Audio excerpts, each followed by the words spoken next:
Hi folks, my name is Ken Murray. I'm the Program Manager of E-Learning Design at the Hospital for Sick Children, and the lovely Toronto, home of the Jays, and the Toronto Maple Leafs, and maybe Drake, for those of you that don't know the Jays or the Leafs.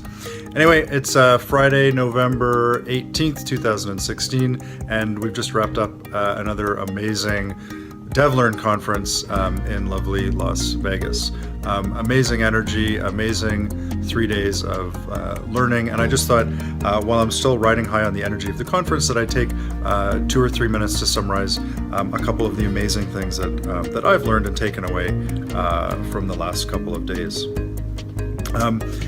Now, my thinking always shifts a little bit at the end of any conference or during any conference, but there's something a little bit different about this year's DevLearn, and that is my thinking has drastically shifted. I've had so many incredible conversations and seen some amazing things that I really just wanted to highlight a few major shifts in my thinking, and shifts that are so dramatic that for me these things are no longer nice to haves, but they're musts for me and what my audience is doing.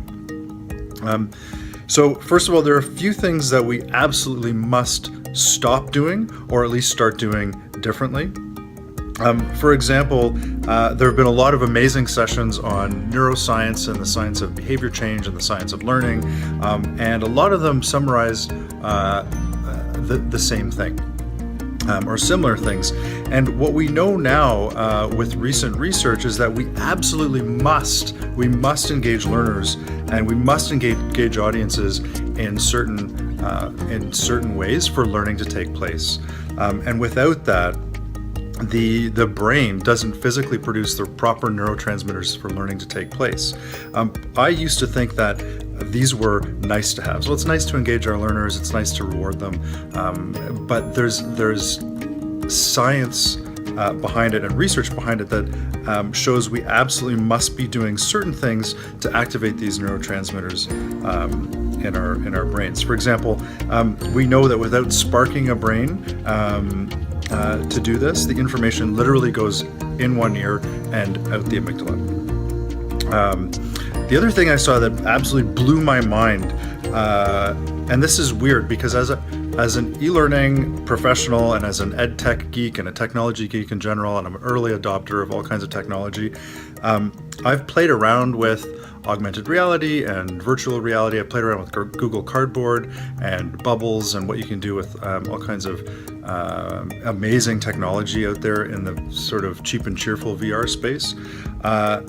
But I hadn't fully appreciated what the power of virtual reality could do until I experienced it at a booth, and I believe the company was called Silver, where I demoed their technology. And I knew intuitively that there's probably something there and something that we could do for our audiences to help engage them and help improve learning in certain scenarios. But I don't even know what to say. My mind is totally blown. I put on this headset and I was totally transported to the top of a mountain. I looked down at the tip of what felt like my skis, and I'm a skier and snowboarder.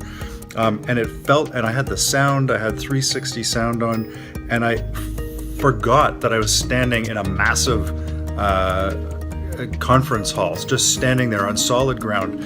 Anyway, I looked at the tip of my skis, I started going down this mountain, and I thought I was there. I came to a jump was coming up, and I found myself physically bending my knees to absorb this jump, floating through the air, and then crashing back down, and I felt like an idiot. I'd love to see a video of my reaction wearing this, because in the conference space, I was standing on a concrete floor and I bent my knees to absorb this jump. And so I said to myself, well, hold on a second.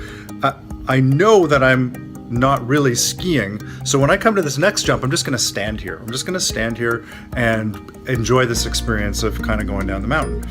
And so sure enough, I find myself kind of leaning left and leaning right physically in the real world, mimicking what's going on in VR, and I couldn't stop myself, I couldn't prevent myself from having those real world body movements while experiencing something that was really just fake. Anyway, so I approached the second jump and I told myself, okay, keep your legs straight, you're standing on a concrete floor, you're not really skiing. And sure enough, as the jump came up, I bent my knees and I went up in the air, and then I came crashing back down, and boom, I crunched my knees down to absorb the jump. And the sensation was so real. And I as I said, I'm a skier and a snowboarder, so I know what it feels like. It was just so bizarre.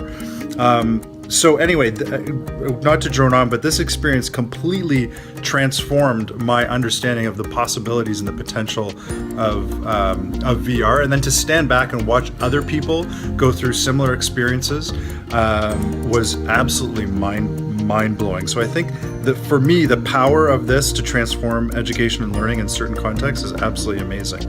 Augmented reality, some cool stuff going on there, but I think we're still a little bit away, a few years away in terms of seeing some true potential there. A couple of other things. We absolutely have to shift how we enable our audiences to consume information and to find information, and we have to shift how we enable subject matter experts to create and curate and share that information as well. I saw a couple of great sessions, saw a lot of great sessions, but in particular this morning, one by J.D. Dillon and another by Jamie Good, who had some really interesting things to say about learning today and learning in the future and what that looks like and what technology looks like. So I'll say two things. One, with their audience. It's so important, if we're really trying to engage our audience and enable them to learn, to think about where they are, to think about the tools that they're using and the tools that they are familiar with. I think I should speak for myself. I sometimes find myself caught up as a learning and development professional wanting to bring my audience into my platform, into my world, when they're somewhere else. They're on LinkedIn, they're on Twitter, they're on Wikipedia. So thinking about, even if they're proprietary tools, thinking about what our learners are accustomed to using, where they are, and what they're using. And Jamie Good talked about the power of SMS text.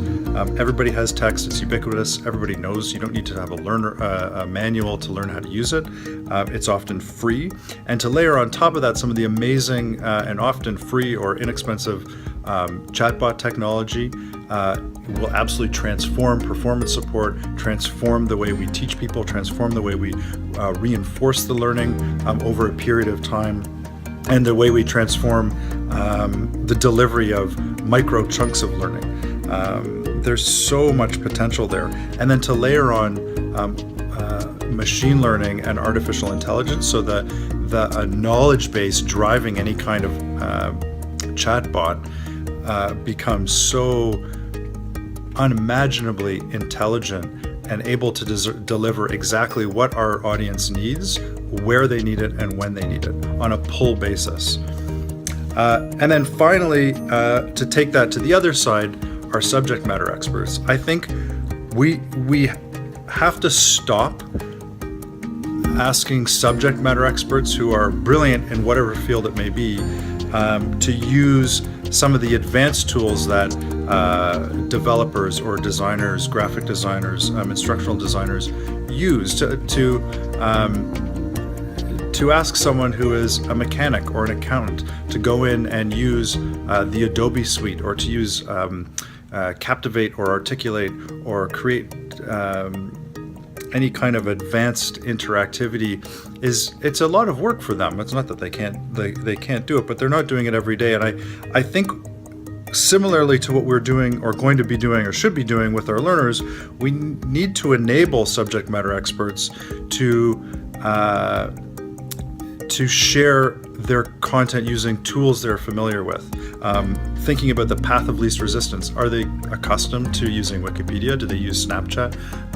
Do they use Twitter? Do they use LinkedIn? Whether or not our organizations permit using those channels is another thing. But if they don't, thinking about the tools that we do use internally, maybe whether it's proprietary or not, just thinking about creating similar technologies, using wikis, using blogs, using something similar to Snapchat, thinking about the way people are already sharing information in their personal lives is exactly how, or very similar to the way they should be enabled to do it in their work lives. And I think as I said, we need to stop forcing them down a certain path and enable them to use what they're comfortable with. Anyway, I'll wrap it up there because I've been droning on for 10 minutes, and I promised Zane I would be 3. But absolutely fabulous conference as always. Tons of great ideas, and I look forward to continuing to share some of these ideas and build on them through social media and